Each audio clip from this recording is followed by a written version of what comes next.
Bismillahirrahmanirrahim. Assalamualaikum warahmatullahi wabarakatuh. Salam sejahtera. Salam Malaysia Madani kepada semua penonton Bernama TV. Saya Ali Iskandar dan malam ini ruang bicara kembali untuk siaran hari Rabu 4 Jun 2025 secara langsung dari Wisma Bernama, dan kita hari ini nak bercerita kepada anda semua khususnya yang sedang memikirkan bagaimana untuk memudahkan cara untuk membayar cukai kepada pembayar cukai di luar sana. Ini topik untuk anda. Kita perkenalkan tetamu di studio pada malam ini, Encik Marsidi Zalika. Beliau adalah Ketua Pegawai Sektor Operasi Cukai dan Hasil Dalam Negeri Malaysia. Assalamualaikum warahmatullahi wabarakatuh. Waalaikumsalam warahmatullahi wabarakatuh. Apa khabar Encik Marsidi? Khabar baik, alhamdulillah. Terima kasih sudi bersama kami. Malam ini kita akan bincangkan topik yang relevan dalam era teknologi masa kini, iaitu digitalisasi hasil memudahkan urusan pembayar cukai. Dan seperti kita semua sedia maklum, transformasi digital dalam sistem percukaian bukan sahaja memudahkan urusan untuk pembayar cukai, tetapi juga meningkatkan ketelusan dan keberkesanan pentadbiran cukai negara kita. Dan bersama kita malam ini, kita akan kupas lebih lanjut tentang bagaimana hasil ataupun lembaga hasil dalam negeri menjalani atau melalui transformasi digital ini. Dan kalau boleh sebagai permulaan lah, Cik Marsidi, kongsikan sedikitlah tentang apa yang dilalui dalam konteks transformasi digital ini. Silakan. Okay. Terima kasih.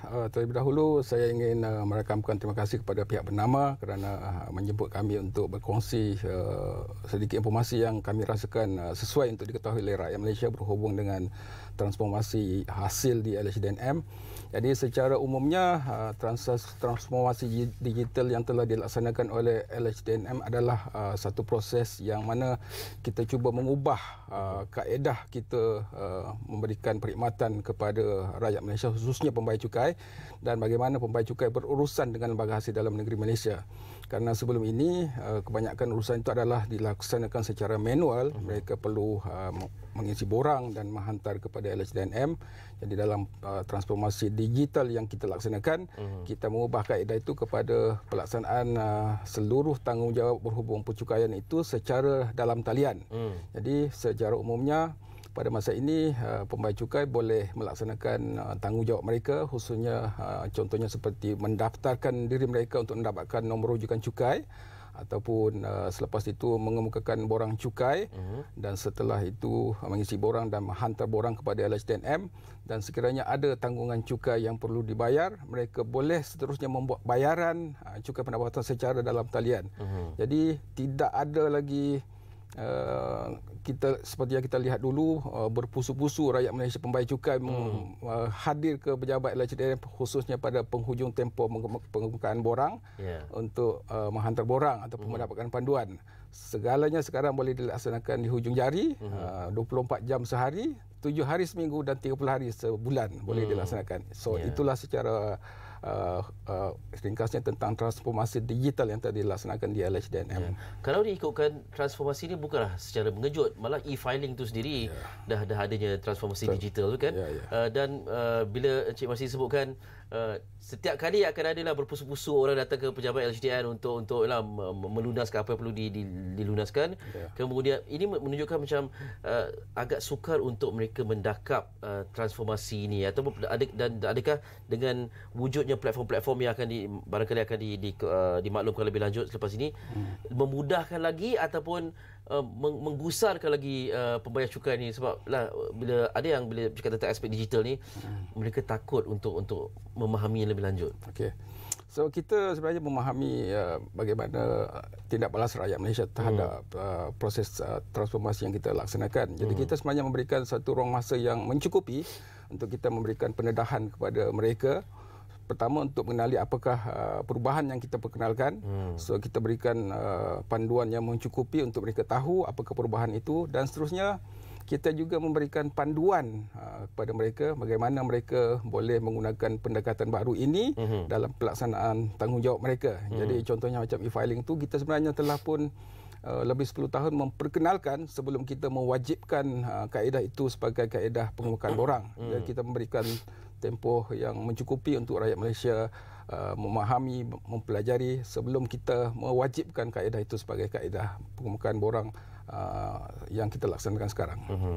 Okey, dan ada beberapa platform digital yang mungkin nak dimaklumkan lebih lanjut lah, diperkenalkan oleh hasil, seperti MyTax, kemudian bayar hasil, ada sebutan bayar hasil, BYR hasil, kemudian e-ansuran dan lain-lain. Silakan. Okey, untuk rujukan seluruh pembayar cukai, kita sebenarnya mewujudkan satu portal setempat ataupun portal MyTax itu ada sebagai satu tempat yang mana seluruh perkhidmatan e-perkhidmatan yang kita tawarkan ditempatkan di situ. Jadi pembayar cukai hanya memerlukan satu ID, satu password untuk mereka mendapat akses kepada MyTax. Dan selepas mereka memasuki gerbang MyTax itu, maka mereka akan bertemu dengan seluruh e-perkhidmatan yang kita tawarkan. Contohnya macam ini kira pintu masuk kepada seluruh e-perkhidmatan yang kita tawarkan. Jadi macam untuk e-filing, mereka akan merujuk kepada e-filing untuk mengemukakan borang. Contohnya bagi tahun saraan 2024, mereka telah pun selesai mengemukakan borang pada bulan 4, dan pada bulan ini adalah bulan terakhir bagi individu yang mempunyai punca perniagaan untuk mengakses e-filing untuk tujuan pengemukaan borang. Dan selepas pengemukaan borang pula, mereka juga boleh mengakses bayar hasil, yang juga merupakan satu gerbang untuk pilihan kaedah bayaran yang boleh dipilih oleh pembayar cukai bagi menjelaskan tanggungan cukai mereka. Jadi dan di situ juga kita ada satu lagi kaedah baru yang kita perkenalkan, iaitu e-ansuran, yang mana contohnya pembayar cukai yang mempunyai tunggakan cukai boleh memohon untuk membayar tunggakan itu secara ansuran tanpa perlu hadir ke pejabat. Jadi mereka hanya perlu mengakses ke e-ansuran itu. Sekiranya ansuran mereka pada range yang kita benarkan, iaitu minimum RM300, mereka boleh memohon untuk membayar secara ansuran minimum 2 ataupun maksimum 6 kali. Tanpa perlu dah ada ke pejabat. So itu adalah satu lagi kemudahan baru yang kita kenalkan. Yang ini ramai akan tertarik lah, e-ansuran ya. Dan maknanya segala tata caranya dimaklumkan di dalam portal itu. Tak perlu berhubung secara terus dengan pegawai ke, melainkan kalau betul tak faham lah. Melainkan sekiranya mereka ingin memohon bilangan ansuran yang lebih besar, lebih daripada 6 kali, dan mereka masih perlu berhubung dengan pegawai LHDNM yang mengendalikan fail cukai mereka lah. Banyak ansuran yang selain daripada apa yang diwujudkan melalui e-ansuran itu boleh juga dilakukan.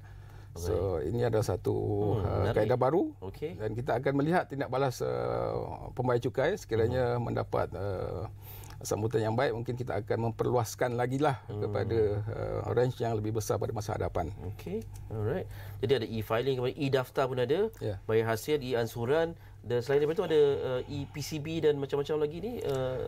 E-PCB itu adalah kaedah yang kita gunakan untuk membolehkan majikan-majikan mengemukakan maklumat potongan cukai pekerja mereka pada setiap bulan, dan seterusnya melakukan bayaran melalui kaedah-kaedah e-PCB, yang pada masa ini kita ada satu kaedah baru yang menggabungkan 3 kaedah yang kita wujudkan sebelumnya, iaitu PCB Plus. Jadi ianya sebenarnya memudahkan majikan untuk mengemukakan maklumat pekerja mereka yang tertakluk kepada potongan cukai bulanan, dan seterusnya mengemukakan bayaran kepada LHDNM. Kalau dulu pada setiap 15 hari bulan tu pusat bayaran kita penuh dengan rana-rana yang mengemukakan bayaran oleh majikan, tapi pada masa ini setelah kita memberikan ruang masa yang mencukupi untuk majikan merasa selesa dengan kaedah itu, kita telah tidak menawarkan lagi bayaran di kaunter bayaran kita lah, semua secara dalam talian. Baik. Adakah pada pandangan Cik Marsidi kaedah ataupun cara-cara untuk memahami penggunaan portal ini mesra rakyat, mesra pengguna? Kaedah perkhidmatan yang mesra dan mudah dicapai adalah salah satu prasyarat yang kita perkenalkan untuk seluruh perkhidmatan yang kita tawarkan. Kerana membayar cukai itu sebenarnya bukan sesuatu yang menyeronokkan. Jadi proses yang terlibat dengan pembayar cukai melaksanakan tanggungjawab itu perlu secara yang paling mudah, secara maksimum yang kita boleh tawarkan lah. Jadi sebab itu pada setiap kali kita memperkenalkan sebarang perkhidmatan baru, kita akan memberikan ruang masa yang mencukupi untuk kita memberikan promosi dan juga pendidikan kepada kelompok pembayar cukai yang akan menggunakan kaedah itu untuk mereka selesa, dan selepas itu barulah kita akan mewajibkan kaedah itu kepada seluruh kelompok pembayar cukai berkenaan. Okey. Baik, dengan pelbagai inovasi digital yang diperkenalkan oleh LHDN dalam beberapa tahun kebelakangan ini, semakin ramai pembayar cukai dah mula beralih ke perkhidmatan dalam talian. Dan jadi dalam konteks ni, bagaimana sistem digital yang disediakan oleh pihak hasil ini, LHDN ini, berperanan secara efektif dalam mengurangkan kesilapan perfilan percukaian. Sebab yang tahu, yang mencakaplah. Yang masih takut-takut ni kadang-kadang ada kecenderungan untuk buat kesilapan kan. Jadi itu kita nak tahu, dan kemudian selain daripada itu, ciri-ciri atau fungsi khusus yang terdapat dalam sistem ini yang secara langsung membantu pengguna mengelakkan kesilapan biasa yang biasa dilakukan, dan juga pada masa yang sama meningkatkan ketepatan dalam proses perfilan. Okey, contohnya dalam e-filing yang kita perkenalkan, kita memang memastikan e-filing itu dilaksanakan, salah satu daripada tujuannya adalah untuk mengelakkan kesilapan yang dilakukan oleh pembayar cukai. Kerana kesilapan itu sebenarnya boleh menyebabkan mereka dikenakan penalti yang sebenarnya tidak adil kepada mereka. Mereka melakukan kesalahan tanpa tahu yang itu ada satu kesalahan. Jadi dalam kaedah e-filing yang digunakan oleh pembayar cukai pada masa ini, kita mewujudkan pelbagai kaedah-kaedah semakan secara auto di dalam sistem itu. Jadi contohnya macam bagi mereka yang menerima pendapatan gaji, kita dah wujudkan berapakah pendapatan gaji mereka daripada majikan mereka masing-masing. Kita wujudkan jumlah gaji tahunan yang tertakluk kepada cukai yang akan ditaksir. Jadi pembayar cukai hanya perlu mengisi pelepasan-pelepasan yang mereka layak tuntut sahaja. Dan bagi setiap pelepasan itu juga kita ada mewujudkan penjelasan apakah syarat-syarat bagi setiap pelepasan agar mereka tidak tersilap tuntut. Dan setelah mereka mengisi seluruh maklumat itu, maka sistem akan mengira secara automatik berapakah tanggungan cukai yang akan dikenakan berdasarkan kepada maklumat yang diisi. Jadi itu dapat mengelakkan kesilapan, dan selepas penentuan cukai pula, sistem juga akan membandingkan antara tanggungan cukai yang telah ditaksir dengan amount cukai yang telah dibayar, mungkin dipotong daripada majikan mereka menerusi PCB, ataupun bagi syarikat menerusi bayaran secara terdahulu yang mereka buat. Jadi perbandingan akan terus dilakukan oleh sistem, berapakah tanggungan cukai, berapakah bayaran yang telah dilakukan. Jadi dia akan paparkan juga berapakah lebihan bayaran sekiranya ada untuk diproses bayaran balik, ataupun sekiranya bayaran tidak mencukupi, berapakah baki yang perlu dibayar oleh pembayar cukai juga akan ditetapkan oleh sistem. Jadi itu dapat mengelakkan kesilapan, dan juga memastikan pembayar cukai akan membayar cukai mereka berdasarkan kepada aman yang sepatutnya dibayar, tanpa lebih tanpa kurang. Itu adalah satu kaedah yang mampu mengurangkan kesilapan oleh pembayar cukai. Maknanya saya tak perlu fikir banyak sangatlah ya. Ya, macam kita tengok yang mana yang perlu kita cari untuk kategori pelepasan cukai. Kemudian yang lain semua sistem akan menjalankan kerjanya. Dan setiap pelepasan cukai juga ada nota-nota untuk dirujuk oleh pembayar cukai.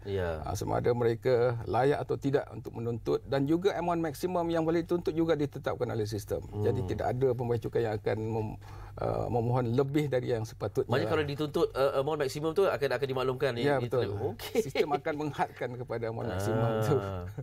Jadi tak boleh nak goreng-goreng lah lepas ni. Okey, baik. Okey, jadi ini memang dilihat sebagai satu kemudahan Cik Marsidi. Cuma saya nak tanya, kalau misal kata rakyat Malaysia ni, kita tahu hujung-hujung baru nak isi baru. Sekiranya perkara ini berlaku walaupun dalam konteks online ni, sejauh mana pihak hasil, pihak HDN berupaya untuk handle, untuk menguruskan lambakan yang berjalan secara serentak ni?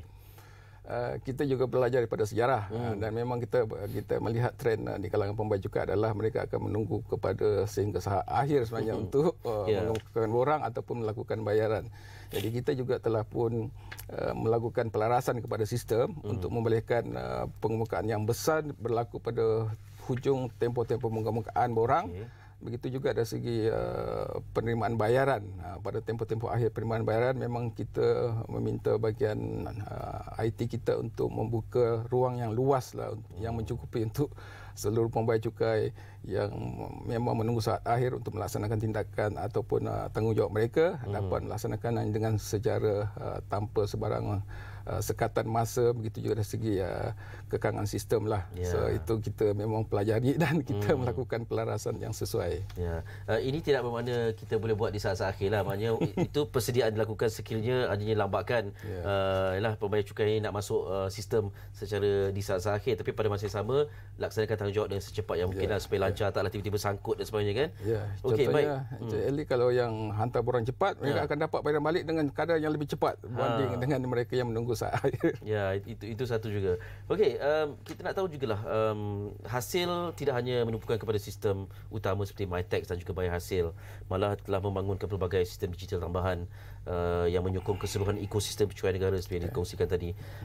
Kalau boleh Cik Marsidi kongsikan secara ringkas konsep e-invoice ni pula, manfaat utamanya kepada pembayar cukai dan bagaimana perkembangan pelaksanaan inisiatif ini di Malaysia sejak mula dikuatkuasakan pada Ogos tahun lepas. Di dalam pelaksanaan transaksi perniagaan di antara penjual dan juga pembeli, mereka akan ada keperluan untuk mengeluarkan invoice ataupun macam kita boleh gelarkan macam resit bagi transaksi berkenaan. Jadi sebelum ini pengeluaran invoice itu boleh dilakukan secara manual, yang mana resit dikeluarkan secara bertulis ataupun kaedah-kaedah lain yang tidak menggunakan sebarang kaedah dalam talian. Jadi itu adalah satu kaedah yang kita rasakan satu kaedah yang sudah perlu dilupakan oleh para peniaga di Malaysia, khususnya juga di kalangan syarikat-syarikat yang kita kategorikan sebagai perusahaan mikro, kecil dan sederhana. Jadi untuk membolehkan mereka meningkatkan keberkesanan perniagaan, sebenarnya mereka perlu beralih kepada kaedah yang mampu merekodkan seluruh transaksi mereka secara dalam talian, yang mana ianya akan dapat merekodkan transaksi tanpa ada kesilapan, tanpa ada sebarang ketinggalan dalam merekodkan transaksi.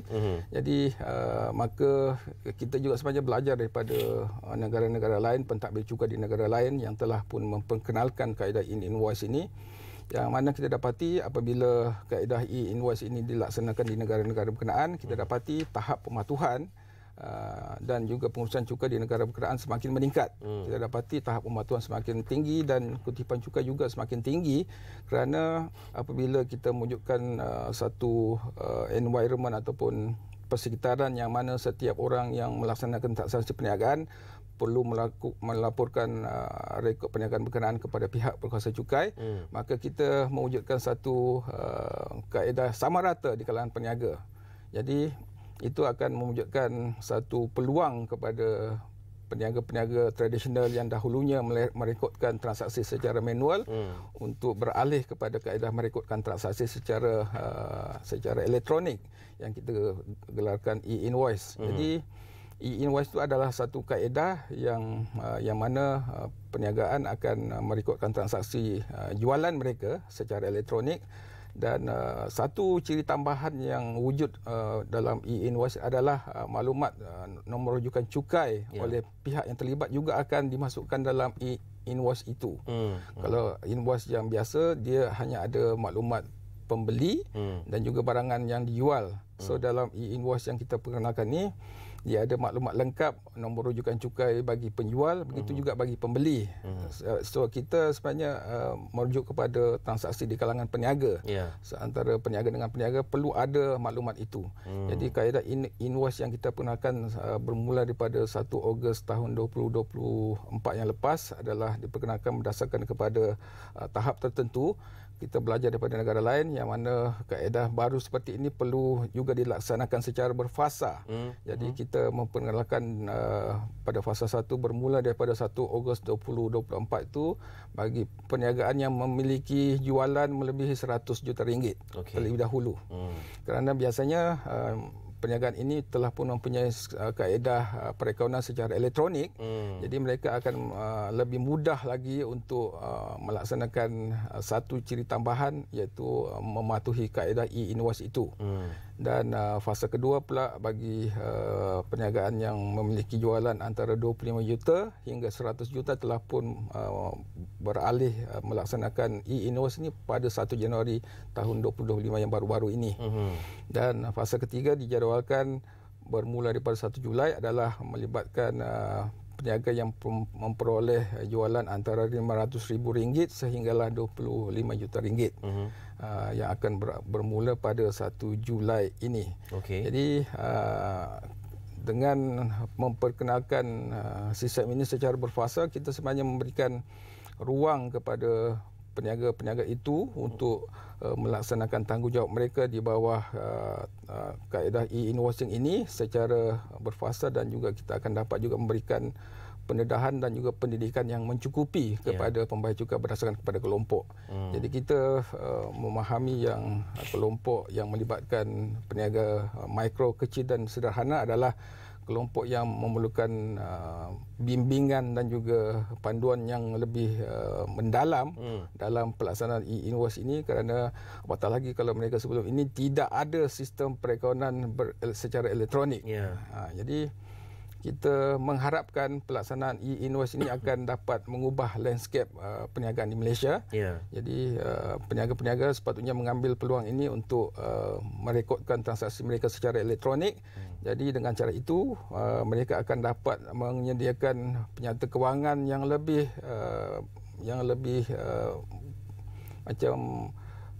menunjukkan prestasi perniagaan sebenar mereka. Jadi dengan adanya rekod perniagaan yang sedemikian, mereka sebenarnya juga berpeluang untuk memohon pinjaman daripada firma-firma pinjaman untuk sekiranya mereka ingin mengembangkan lagi perniagaan mereka. Rekod kewangan mereka cantik lah. Tersusun. Sebab pihak kewangan sebenarnya memerlukan rekod-rekod sedemikian untuk mengetahui sama ada perniagaan ini sebenarnya berdaya saing atau tidak. Jadi kaedah ini sebenarnya akan memberikan peluang kepada peniaga kecil dan sederhana kita untuk memiliki rekod perekonomian yang berkesan, yang memenuhi tahap yang diperlukan oleh sektor kewangan. Jadi itu sebenarnya satu peluang untuk mereka mengembangkan perniagaan. Jadi diharapkan dengan pelaksanaan e-invoicing ini, meskipun bila ada sistem baru, memanglah mereka perlu melakukan sedikit usaha untuk mempelajari kaedah ini, untuk membolehkan mereka melaksanakan dan juga mematuhi peraturan ataupun kaedah-kaedah yang diwujudkan. Tetapi dengan adanya sesi-sesi bimbingan dan juga panduan yang kita aturkan di seluruh negara, kita harapkan peniaga kecil dan sederhana akan mampu memahami dan seterusnya melaksanakan kaedah transaksi e-invoicing pada masa hadapan. Setakat ini bagaimana sambutan daripada khususnya peniaga kecil dan sederhana yang mungkin ada perniagaan runcit atau mungkin berniaga secara kecil-kecilan saja? Sebab bagi mereka, ini kalau saya jadi mereka, saya meletak diri saya macam nak kena belajar satu sistem yang mungkin hasil jualan saya pun tak sehebat itu, tapi nak kena belajar sistem ini pula, sistem e-invoice ni.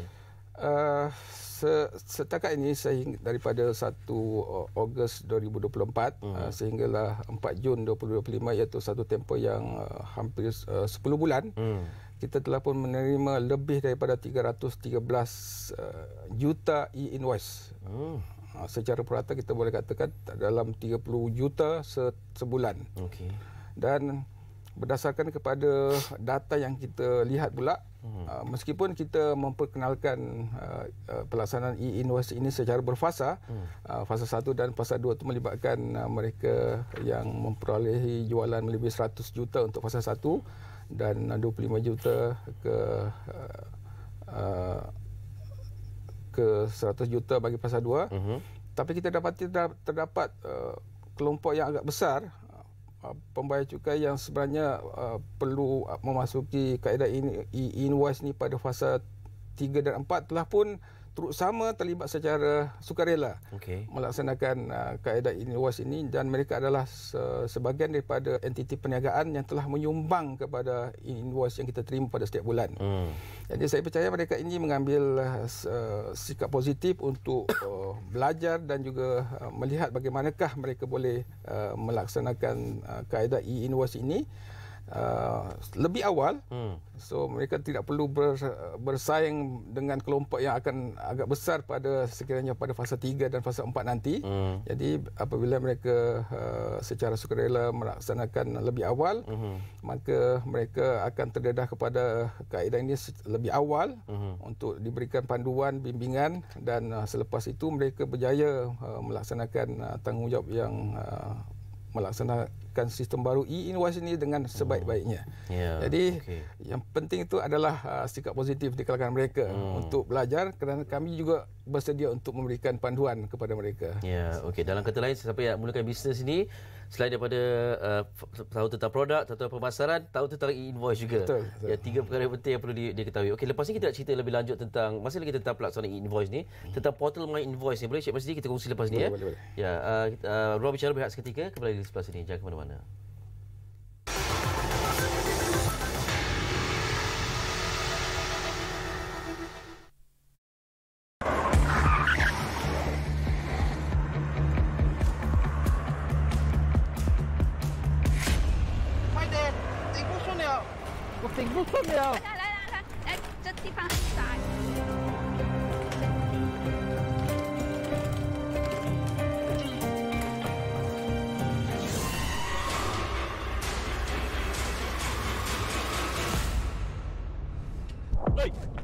Kau ni tonggak kau tak ada function ke? Maaf. Sayang. Awak dah kenapa Ahmad? Dia tu cacat penglihatan. Awak memang langsung tak ada belas kasihan ke? Perangai awak ni dah viral dekat social media tau.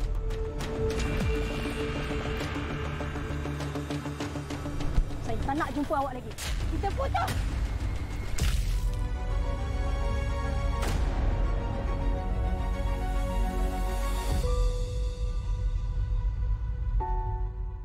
Nampaknya malam ini tidak...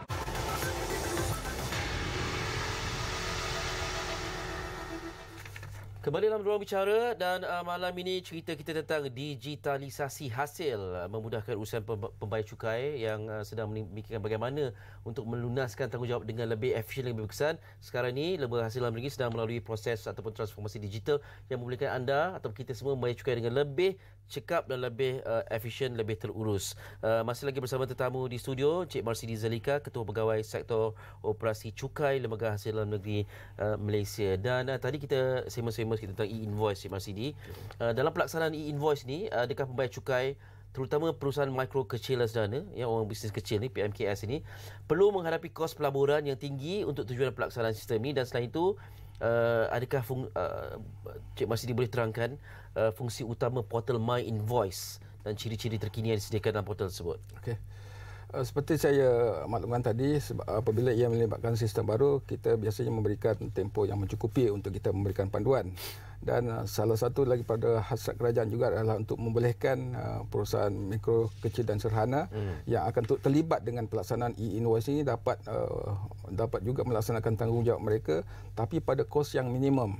Jadi bagi tujuan itu sebenarnya dalam pelaksanaan e-invoicing ini sebenarnya peniaga ada dua pilihan untuk melaksanakannya. Sama ada mereka menggunakan kaedah API ataupun Advanced Programming Interface. Ini adalah satu kaedah yang sesuai untuk syarikat yang mempunyai bilangan invoice yang besar, dan syarikat telah pun mempunyai kaedah perakaunan secara elektronik. Jadi sekiranya bagi kelompok syarikat berkenaan, kaedah API adalah satu kaedah yang lebih sesuai, yang mana mereka perlu melakukan sedikit penyesuaian kepada sistem mereka agar dapat memenuhi spesifikasi yang telah ditetapkan oleh LHDNM dalam pengeluaran invoice. Sementara bagi pilihan kedua pula adalah menerusi portal My Invoice. Jadi portal My Invoice adalah satu portal yang kita wujudkan dalam laman web hasil yang boleh diakses secara percuma oleh para peniaga bagi penghasilan ataupun pengeluaran invoice. Jadi mereka boleh mengakses kepada portal My Invoice secara percuma.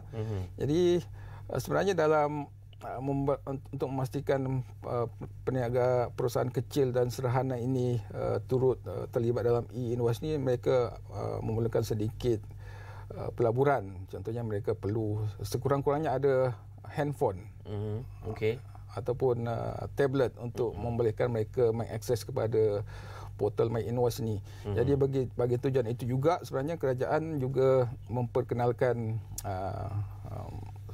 insentif yang khusus berhubung dengan peralatan yang dibeli oleh peniaga kecil ini bagi memenuhi keperluan e-invoicing ini. Jadi pembelian itu sebenarnya boleh dituntut sebagai perbelanjaan. Boleh dituntut boleh sebab baik. Dalam perniagaan mereka. Jadi dengan itu mereka perlu ada sekurang-kurangnya handphone ataupun tablet ataupun komputer untuk mengakses kepada portal My Invoice. Jadi portal My Invoice ni adalah portal yang disediakan secara percuma dekat laman web hasil yang boleh diakses. Pada peringkat awal mungkin ada sedikit kaedah pendaftaran dan juga penyesuaian yang perlu dibuat oleh peniaga apabila mula-mula mengakses portal My Invoice ini. Tapi selepas itu, setelah mereka merekodkan apakah contohnya produk-produk jualan yang mereka jual, maka selepas itu mereka akan dapat mengakses secara lebih mudah apabila merekodkan jualan mereka pada setiap hari.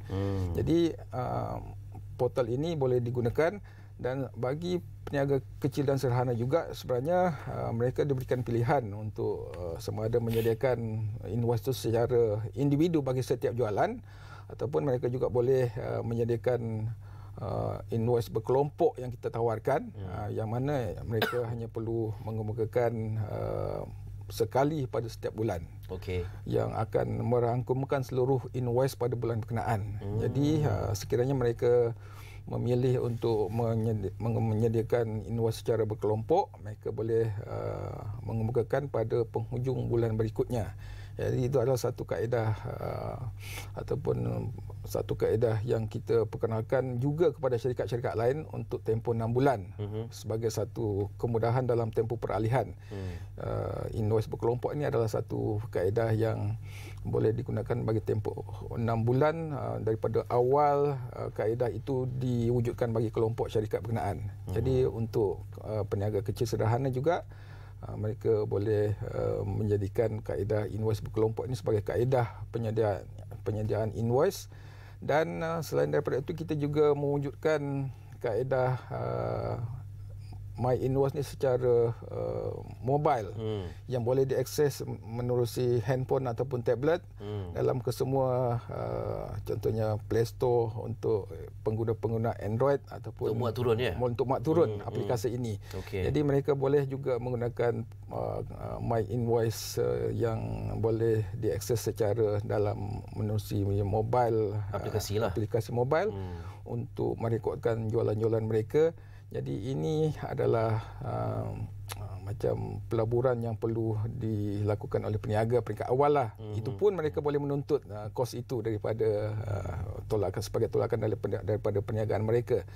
Dan bagi membolehkan mereka mengetahui lebih lanjut tentang bagaimana kaedah-kaedah ataupun prosedur-prosedur yang perlu mereka lalui dalam menggunakan portal My Invoice ini, kita juga menyediakan panduan-panduan yang mencukupi melalui pelbagai video yang kita sediakan yang boleh diakses dalam My Invoice hasil. Jadi di situ kita ada mewujudkan rakaman kaedah-kaedah yang boleh dirujuk oleh peniaga bagaimana mereka boleh menggunakan portal My Invoice ini untuk pertama sekali mendaftar dahulu entiti perniagaan mereka, dan selepas itu merekodkan apakah produk-produk jualan yang mereka jual, dan selepas itu mereka akan boleh menggunakan portal My Invoice ini untuk menyediakan invoice secara individu bagi setiap transaksi, ataupun memilih untuk menyediakan invoice berkelompok pada sebulan. Jadi peringkat awalnya mungkin peniaga itu merasakan ini satu bebanan, tapi ialah akan membolehkan mereka sebenarnya melihat rekod jualan mereka secara lebih tepat secara sebulan. Mereka tahu berapa jualan mereka. Jadi daripada itu mereka tahu juga berapakah belian mereka. Jadi daripada itu mereka boleh tahu sebenarnya berapakah untung bersih, untung kasar perniagaan. Tak adalah sampai nanti modal pun terpakai untuk tujuan peribadi kan. Jadi dan Kita juga sebenarnya sedang dalam proses untuk memperkenalkan satu lagi kaedah yang boleh digunakan oleh peniaga kecil dan sederhana, iaitu My EPOS. Okey. My EPOS ini adalah satu kaedah merekodkan transaksi dan juga merekodkan stok barangan perniagaan secara percuma yang kita akan tawarkan. Okey. Pada asalnya kita berhasrat untuk mewujudkan kaedah ini untuk digunakan pakai oleh peniaga yang mempunyai jualan di bawah RM250,000 sebulan. Okey. Tapi kita akan melihat juga kepada permintaan peniaga yang melebihi had berkenaan. Sekiranya mereka juga berminat untuk menggunakan My EPOS itu nanti, mereka juga boleh menggunakan. Jadi kaedah My EPOS ni adalah satu kaedah yang juga kita akan tawarkan secara percuma, kerana kaedah EPOS ni sebenarnya terdapat juga di pasaran yang boleh dilanggan secara dengan barang tertentu. Tapi untuk meminimumkan kos pematuhan di kalangan peniaga kecil sederhana, kita cuba mewujudkan kaedah EPOS My Invoice ini, yang mana dengan menggunakan kaedah percuma ini, mereka akan dapat secara automatik mematuhi spesifikasi keperluan e-invoice itu. Jadi kita sebenarnya cuba mewujudkan pelbagai kemudahan bagi meminimumkan kos pematuhan di kalangan peniaga kecil dan sederhana. Jadi kita harapkan peniaga kecil dan sederhana akan melihat ini sebagai sesuatu yang positif. Ini adalah satu peluang kepada mereka untuk beralih daripada kaedah tradisional kepada kaedah digital yang akan sebenarnya mewujudkan pelbagai manfaat yang akan dirasai daripada perniagaan yang mereka laksanakan. Okey, bila saya tertarik dengan aplikasi My Invoice ini, selain daripada boleh menerusi portal hasil, boleh juga kita muat turun. Maknanya peniaga tu dah boleh gunakan peranti mudah alih saja kan? Betul. Biasanya kita bercakap tentang aplikasi dan difahamkan ciri-ciri yang terkini ini, keupayaan carian dokumen yang dipertingkatkan mengikut keperluan pengguna, kemudian pengurusan format paparan visual e-invoice yang boleh diubah sesuai ikut keperluan pengguna. Betul. Kemudian fungsi notifikasi pun ada, fungsi simpanan dan salinan dokumen sebagai draft pun ada. Cumanya aplikasi ni biasanya akan ada ditambah baik ataupun ada pelbagai ciri-ciri tambahan dan sebagainya. Sekerap mana pada pandangan Encik Marsidi akan diadakan perubahan ataupun penambahbaikan itu? Kita sebenarnya sentiasa responsif pada setiap kali kita mewujudkan kaedah perkhidmatan yang baru. Jadi kita sebenarnya responsif kepada keperluan itu. Contohnya pada masa dulu, isunya adalah kesukaran untuk mendapatkan nombor rujukan cukai pembeli itu. Jadi bagi membolehkan peniaga tidak lagi berhadapan dengan situasi ini, kita telah pun mewujudkan pindaan kepada akta kita yang mana peniaga sebenarnya boleh dengan memasukkan nombor MyCard ataupun nombor pasport tu, mereka akan dapat akses kepada nombor rujukan cukai bagi setiap perniagaan ataupun individu. Jadi ini akan memudahkan mereka. Dan dalam My Invoice Portal ini sebenarnya juga setiap peniaga, bahkan individu juga boleh mewujudkan QR code masing-masing. Jadi sekiranya kita contohnya pergi membeli sesuatu produk di mana-mana kedai, sekiranya kita mulakan invoice, kita hanya perlu memamparkan QR code dan peniaga menggunakan handphone masing-masing untuk membaca QR code. Jadi invoice itu akan terus mengandungi seluruh maklumat-maklumat yang diperlukan bagi setiap pembeli. Jadi itu adalah pelbagai antara pembaharuan yang kita perkenalkan untuk memudahkan peniaga merekodkan transaksi dengan mengeluarkan invoice. Itu antara penambahbaikan. Dan kita juga akan sentiasa melihat dan juga mendapatkan manfaat balas daripada kelompok peniaga kecil dan sederhana ini. Apa lagi yang kita boleh lakukan untuk memudahkan mereka melaksanakan tanggungjawab mereka untuk mengeluarkan invoice yang memenuhi spesifikasi invoice ini. Tuas kini akan sentiasa dilakukan. Betul. Baik, seterusnya saranan pihak hasil kepada pembayar cukai, khususnya perusahaan mikro, kecil dan sederhana ini yang bakal melaksanakan sistem e-invoice. Selain itu, boleh Cik Marsidi jelaskan juga persediaan penting apa yang perlu dibuat oleh pembayar cukai untuk memastikan kejayaan inisiatif digital kerajaan ini dan memastikan pematuhan sepenuhnya terhadap pelaksanaan invoice. pertama sekali mereka perlulah mengambil perkara ini secara positif, sesuatu yang akan memberikan satu nilai tambah kepada perniagaan mereka. Jadi mereka perlu hadir ke mana-mana pejabat LHTNM seluruh Malaysia, sebab di setiap pejabat kita mewujudkan pusat panduan setempat yang boleh dirujuk oleh pembayar cukai untuk mendapatkan pendidikan dan juga panduan-panduan yang mereka perlukan untuk melaksanakan tanggungjawab. Contohnya bagaimana mereka boleh mengakses My Invoice Portal itu. Mereka boleh hadir ke mana-mana pejabat LHTNM di seluruh negara. Dan kita juga sebenarnya mengadakan pelbagai kursus seminar-seminar untuk memberikan pendedahan kepada pembayar cukai. Secara percuma juga kita mewujudkan seminar-seminar dan juga kaedah-kaedah pendidikan ini. Dan kita juga menghubungi pelbagai lagi persatuan peniaga untuk membolehkan kita mengumpulkan ahli-ahli persatuan itu untuk kita memberikan ceramah kepada mereka dan memberikan pendedahan. So itu adalah antara beberapa inisiatif yang kita lakukan.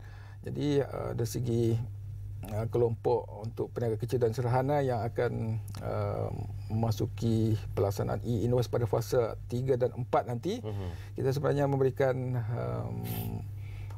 pendedahan dan juga pendidikan itu secara seluas yang bolehlah, kerana kita juga memahami yang bahawa kelompok ini sebenarnya melibatkan bilangan peniaga yang lagi besar, pasal 3 dan 4. Dan mereka pula mempunyai tahap yang lebih rendah berbanding dengan peniaga yang lebih besar. Jadi kerana itu kita akan memberikan ruang yang seluas-luasnya untuk sesi-sesi pendidikan dan juga pembelajaran kepada kelompok-kelompok mereka. Dan kerana itulah kita cuba menghubungi pelbagai persatuan-persatuan perdagangan, begitu juga industri tertentu untuk kita mengadakan sesi-sesi taklimat pendedahan kepada ahli-ahli persatuan berkenaan yang kita harapkan akan membolehkan kita mencapai kelompok yang lebih luas dan besar. Yang kerana benda-benda baru ini memang perlukan publicity dan juga pendedahan yang seluas-luasnya untuk mereka tahu. Pendedahan dan pendidikan. Betul.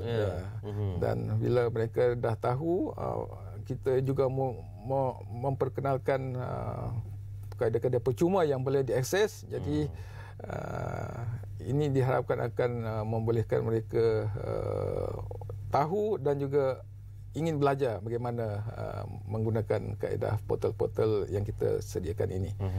Dan seperti yang saya maklumkan tadi, kita akan cuba meminimumkan kos pematuhan di kalangan pembayar cukai peniaga kecil dan sederhana bagi membolehkan mereka melaksanakan tanggungjawab ini dengan sebaik-baiknya. Dengan segala usaha ataupun inisiatif memberi pendedahan dan juga makluman dan juga pendidikan kepada bakal-bakal pengguna e-invoice ni, apa antara cabaran yang dihadapi oleh pihak hasil? Yang rasa macam sukar sangat untuk memastikan mereka ni betul-betul mendakap sistem baru ni, sistem digital ni. Cabaran itu adalah sebenarnya untuk mengubah mindset minda mereka daripada melihat kaedah digital ini sebagai sesuatu yang menyusahkan kepada sesuatu kaedah yang sebenarnya memberikan nilai tambah kepada perniagaan mereka. Kerana dengan pelaksanaan kaedah merekodkan transaksi secara digital menerusi e-invoice ini, sebenarnya dia akan membolehkan setiap perniagaan merekodkan urusan perniagaan dengan lebih cekap dan teratur berdasarkan kepada kaedah perekonomian sebenar. Jadi bila itu dapat dilakukan, dia secara tidak langsung juga akan membolehkan mereka melihat prestasi perniagaan dengan lebih tepat. Jadi mereka tahu contohnya berapa keuntungan yang sebenarnya boleh sama ada untuk dibelanjakan untuk tujuan peribadi ataupun untuk pengembangan lagi perniagaan itu pada masa hadapan. Berbanding dengan tanpa ada rekod, kemungkinan akan mereka melihat apa-apa jualan itu sebagai keuntungan yang boleh dibelanjakan untuk tujuan peribadi. Jadi dengan kaedah digital ini, mereka akan mempunyai satu kaedah yang lebih tepat untuk melihat prestasi perniagaan. Dan seperti yang saya maklumkan tadi, bila ada rekod perniagaan yang tepat, mereka juga mempunyai peluang untuk memohon pelbagai pembiayaan yang ditawarkan sama ada oleh firma kewangan ataupun agensi kerajaan di peringkat negeri dan juga persekutuan yang sebenarnya memberikan peluang untuk mereka mengembangkan lagi perniagaan mereka. Jadi cabaran terbesar itu adalah untuk memastikan mereka melihat ini sesuatu yang memberikan manfaat kepada entiti perniagaan. Jadi untuk tujuan itulah dengan mengambil kira bilangan perniagaan yang jauh lebih besar pada peringkat 3 dan 4 itu, maka cabaran terbesar kepada LHDN adalah untuk cuba mencapai seluas mungkin kelompok perniagaan itu. Untuk didedahkan kepada seluruh kaedah pendidikan dan program pendidikan pembelajaran yang kita tawarkan pada masa ini. Okey, baik. Kita berehat seketika, Cik Masidi. Kita sambung selepas ini atau juga harapan dan rencana pihak LHDN untuk memastikan transformasi ini berjaya, bukan hanya berjaya dalam membangunkan infrastruktur saja, tapi berjaya untuk meraih perhatian dan juga sokongan daripada peniaga-peniaga atau pembayar cukai ini untuk mendakap sistem digital ini. Selepas ini, dalam Ruang Bicara, teruskan bersama kami.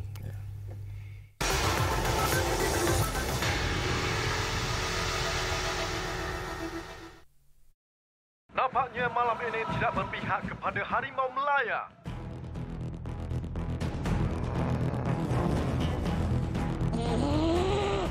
Kalau main macam ni, baik tak payah.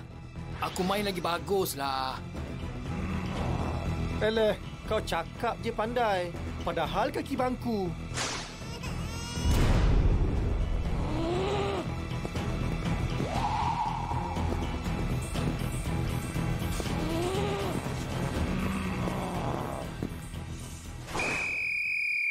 Sudahlah. Tak baik gaduh-gaduh. Kalau betul sayangkan Harimau Malaya, jom ikut saya.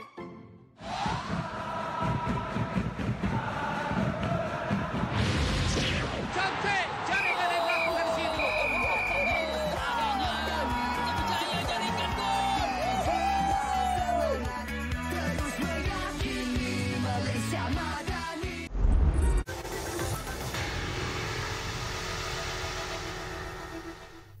Okey, kembali dalam Ruang Bicara. Masa lagi kita bercerita tentang transformasi digital Lembaga Hasil Dalam Negeri, dan saya masih lagi bersama dengan Cik Masidi Zalika, Ketua Pegawai Sektor Operasi Cukai Lembaga Hasil Dalam Negeri.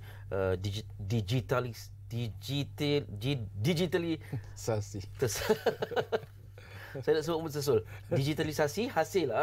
Memudahkan urusan pembayar cukai. Maafkan saya tersasul malam ni. Okey, Cik Masidi, tadi kita cerita macam-macam tentang invoice, tentang portal-portal yang memudahkan urusan pembayar cukai dan sebagainya. Semenjak PKP, sejak COVID, ramai yang ingin terbabit dalam dunia perniagaan ni masuk ke dalam bidang perniagaan secara online. E-dagang. Jadi pihak begini bagaimana pula dapat mendakap sistem digital ini? Okey, kita menerima banyak pertanyaan berhubung dengan isu ini, khususnya bagi rakyat Malaysia yang mula berjinak-jinak berniaga secara dalam talian. Yang mana biasanya bagi peniaga secara dalam talian ini, mereka menjual barangan tertentu, barangan milik mereka ataupun barangan milik orang lain menerusi pelbagai portal yang wujud sekarang seperti Shopee, Lazada dan sebagainya. Jadi dalam pelaksanaan e-invoicing ini, sebenarnya tanggungjawab untuk menghasilkan invoice itu adalah diletakkan kepada pengendali portal-portal berkenaan. Jadi sebagai penyedia gerbang perniagaan itu, pihak pengendali portal itu sebenarnya bertanggungjawab untuk menghasilkan invoice bagi pihak seluruh peniaga yang menggunakan portal mereka. Jadi di pihak peniaga, penjual itu, mereka perlu mengemukakan maklumat mereka kepada pengendali portal berhubung berdasarkan kepada spesifikasi yang kita tetapkan. Jadi pengendali portal itu akan menggunakan maklumat itu dalam menghasilkan invoice jualan.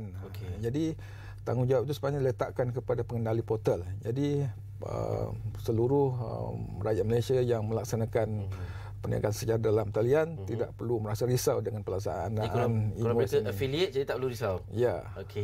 Sebab mereka hanya menggunakan gerbang itu untuk melaksanakan jualan. Jadi pengendali portal sebenarnya perlu menyediakan invoice dan mengeluarkan invoice bagi setiap transaksi yang dilaksanakan pada gerbang-gerbang perniagaan berkenaan. Jadi itu adalah kaedah yang telah kita sama-sama sepakatilah dengan pengendali. Satu kelegaan untuk mereka lah ya. setakat ini.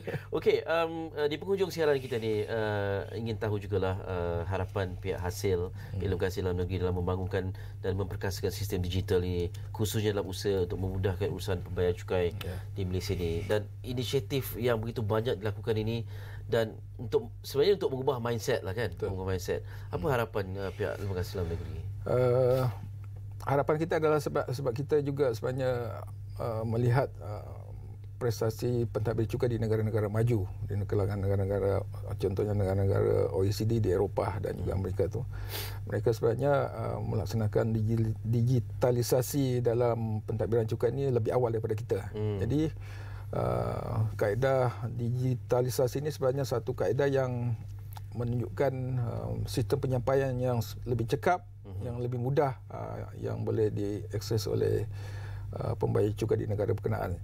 Jadi dengan itulah sebenarnya kita telah melaksanakan pelbagai pembaharuan transformasi dalam pentadbiran cukai ini bagi mewujudkan kaedah perkhidmatan yang boleh diakses secara mudah dalam talian oleh pembayar cukai kita. Jadi pembaharuan itu tidak akan berhenti di situ. Kita akan sentiasa mewujudkan pembaharuan perkhidmatan-perkhidmatan yang baru.